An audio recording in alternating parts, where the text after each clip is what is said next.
सच्चिदानन्दरूपाय विश्वोत्पत्त्यादिहेतवे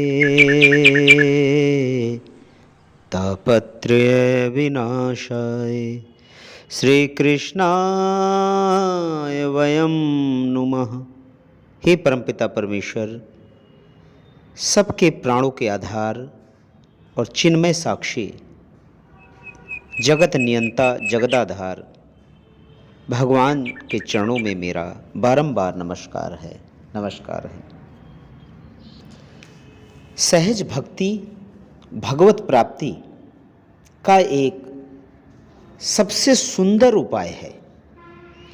जीव भगवान के नाम रूप और गुण तथा उनके ऐश्वर्य का चिंतन करता रहे, मनन करता रहे, श्रवण करता रहे, गायन करता रहे, तीर्थों का सेवन करता रहे, गंगा का स्नान करता रहे, परोपकार करता रहे, दीन दुखियों की सेवा करता रहे, अर्थात भगवान को जो जो कार्य प्रिय हैं उन सबको वो करता रहे।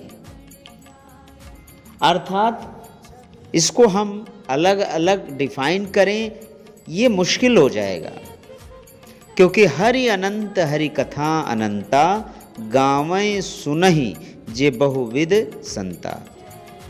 कहाएं सुनहि जो बहुविधि संता, यानी जैसे ईश्वर अनंत है वैसे उसके गुण अनंत हैं। तो परोपकार भगवान को प्रिय है, दीन दुखियों की सहायता करना भगवान को प्रिय। इस तरह अगर हम अलग अलग कैटेगराइज करेंगे तो जीवन बीत जाएगा, हम भगवान के गुणों को गा नहीं पाएंगे। अगर हम श्रवण करने बैठेंगे तो जीवन बीत जाएगा, हम भगवान की उन कथाओं को, पुराणों को, वेदों को, उपनिषदों को श्रवण नहीं कर सकते। पठन करने लगेंगे तो पढ़ भी नहीं पाएंगे।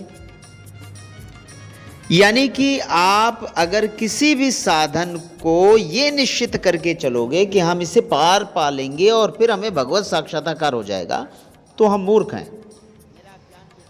भगवत साक्षात्कार करना और भगवान को जानना तथा भगवान को पहचानने के लिए किसी भी साधन में आपकी रुचि होनी चाहिए, न कि एक प्रतिज्ञा लेकर हम चलें कि नहीं हम तो ये कर ही लेंगे क्योंकि मैं ये कर रहा हूं और मैं ये कर लूंगा।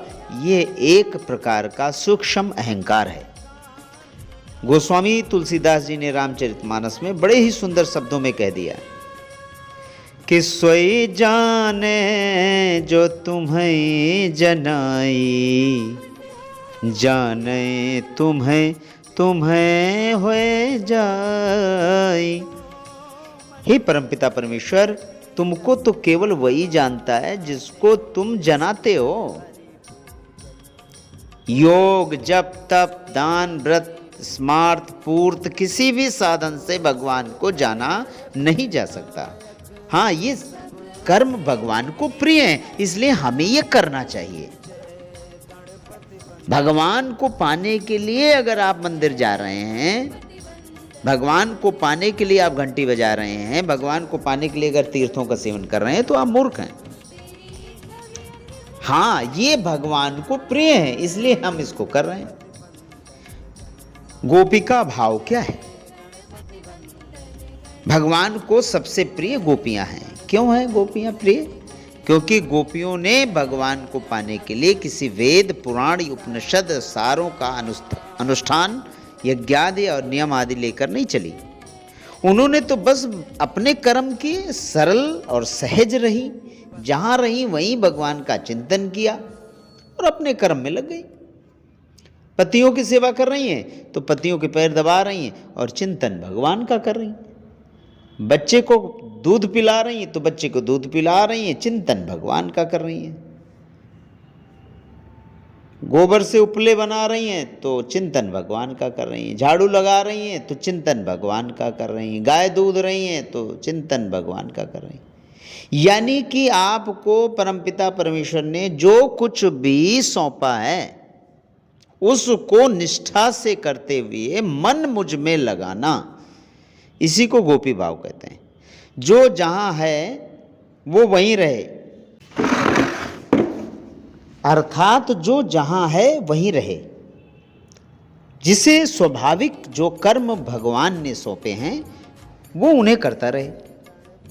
अपने स्वाभाविक कर्मों के प्रति रुचि हो, आदर हो, सम्मान हो और चिंतन भगवान का हो, क्योंकि भगवान को किसी कर्म, किसी अनुष्ठान, किसी वेद पाठ, किसी से कोई रुचि नहीं है।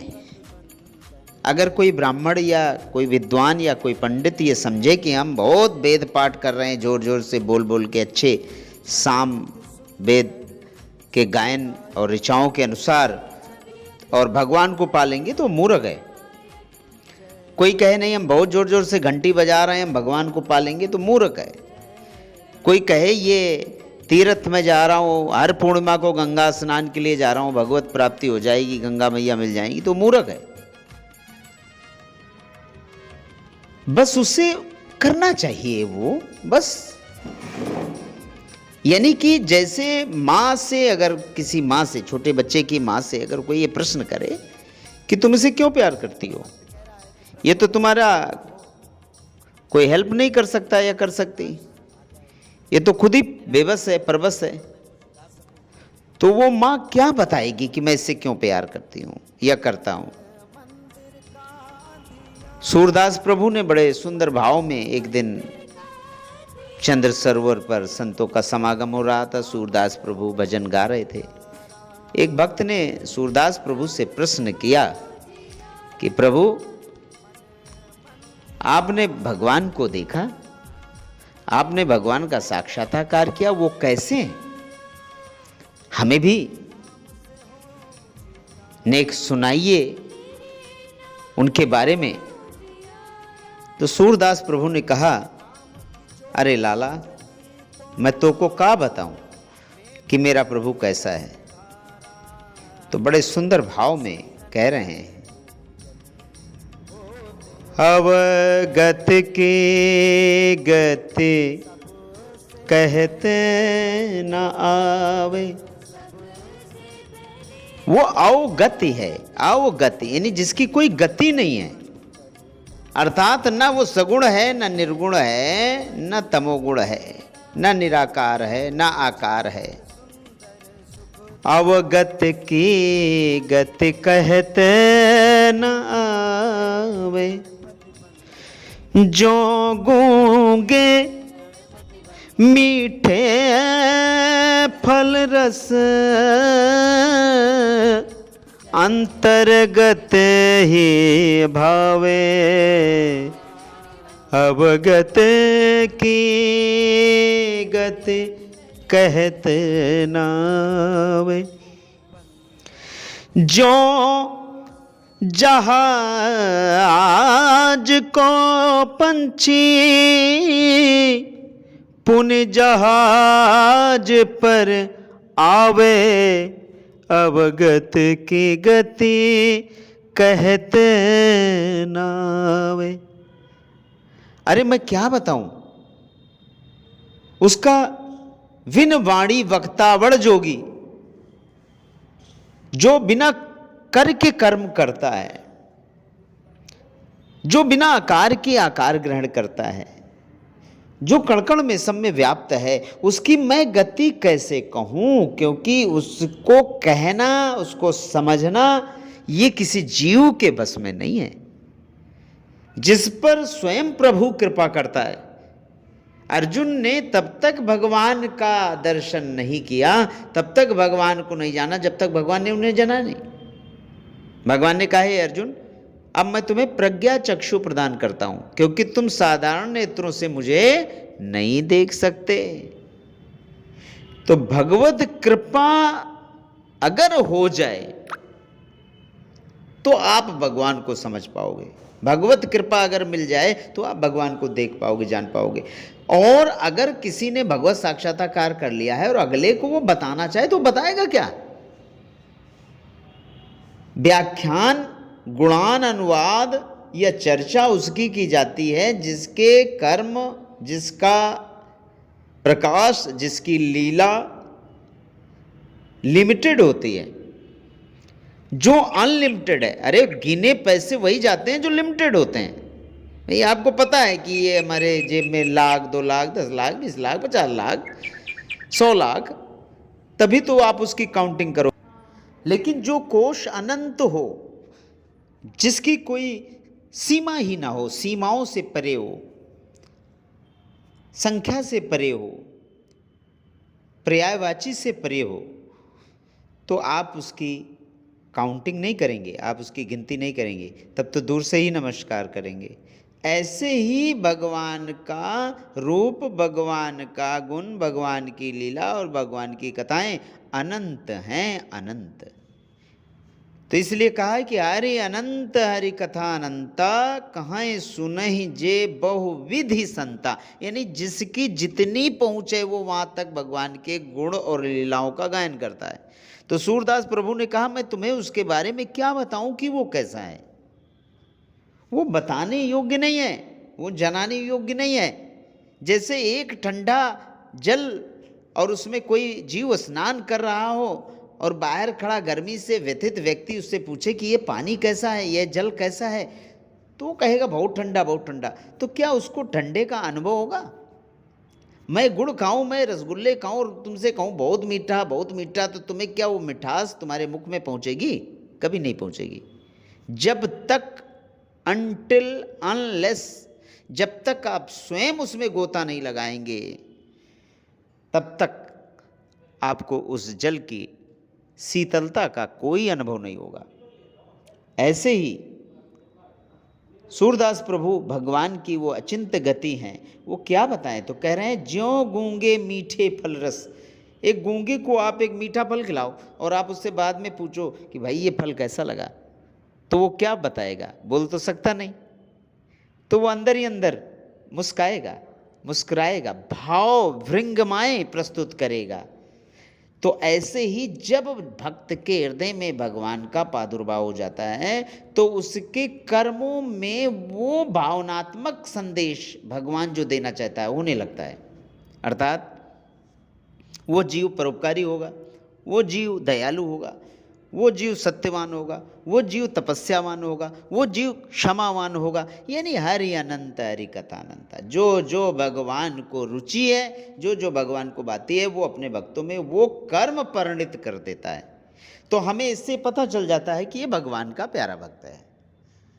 तो भगवान की भक्ति भगवान को पाने के लिए नहीं, भगवान की भक्ति करनी चाहिए इसलिए करते हैं। भगवान को पाने के लिए, भगवान को रिझाने के लिए उसकी मर्जी है, वो रिझे न रिझे, दर्शन दे न दे, बस ये मेरा परम धर्म है। भगवान का मैं पुत्र हूँ, त्वमेव माता च पिता, सारा संसार कहता है। तो जब मैं उसका पुत्र हूँ, पिता हूँ, भाई हूँ, बंधु, जब सब कुछ ही वो मेरा है तो फिर उसका ही भजन करना चाहिए। यही बात प्रहलाद जी ने कही, लेकिन जीव अंत तक मानता नहीं है। जय श्री राधे। प्रहलाद जी ने हिरण्याकश्यप से कहा कि पिताजी, भगवान आपसे द्रोह नहीं करते, आप भगवान से द्रोह करते हैं। तो जब जीव ये कहता है कि प्रभु ने हमें कष्ट दिया, ये भगवान की माया, भगवान की क्या माया? भगवान कभी अपने भक्तों को, भगवान कभी अपने बच्चों को, ये एक माँ बाप अपने बच्चों को कभी कष्ट देता है? तो जब त्वमेव माता च पिता, एक तरफ तो ये कह रहे हो कि त्वमेव माता, जब वो आपका माता पिता है तो आपको कष्ट क्यों देगा? कष्ट आपको आपके कर्मों के अनुसार मिला है, कष्ट आपको आपके प्रारब्ध के अनुसार मिला है। एक माँ की उंगली छोड़कर बच्चा अगर सड़क पर भागेगा और उधर से रिक्शा आ गया और कुचल गया, मर गया, तो इसमें माँ का क्या दोष? क्योंकि उसने उंगली छुड़ाई है, माँ से वो अलग हुआ है। ऐसे जब हम भगवान की छत्र छाया छोड़कर किसी अन्य की छाया या अन्य का सहारा लेने लगते हैं तो हमें दुख मिलते हैं। हमें ऐसे समझना चाहिए कि जब भगवत भजन से विमुख होंगे, भगवान के नाम संकीर्तन से दूर होंगे, दुख तभी होगा। कह हनुमंत विपत प्रभु सोई, और जो तो सुमिरन भजन ना होई। अर्थात जब माता पिता की छत्र छाया से बच्चा दूर होगा तभी उसका एक्सीडेंट संभव है। जब तक वो माँ बाप की उंगली पकड़कर चलता रहेगा उसका बाल बांका नहीं होगा। इसलिए प्रभु के प्यारे भक्तों, कभी भी जीव को ये शब्द नहीं कहने चाहिए। जो ये शब्द कहता है कि सब भगवान की माया, वो बेवकूफ़ है, उसने कभी भी भगवान को जाना ही नहीं, वो स्वार्थी है। उसने भगवान का भजन भी कभी जीवन में किया होगा तो केवल स्वार्थ के लिए किया होगा। क्योंकि जो भागवत भक्त होता है वो कहता है कि भागवत भक्त सदैव एक ही बात कहता है कि जाही विधि राखे राम ताही विधि रहिए, और सीताराम सीताराम सीताराम कहिए। क्योंकि वो जड़ चेतन चर अचर सब में भगवान के दर्शन करता है, यही भागवत भक्ति है। सिया राम मैं सब जग जानी, करहु प्रणाम जोर जुग पानी।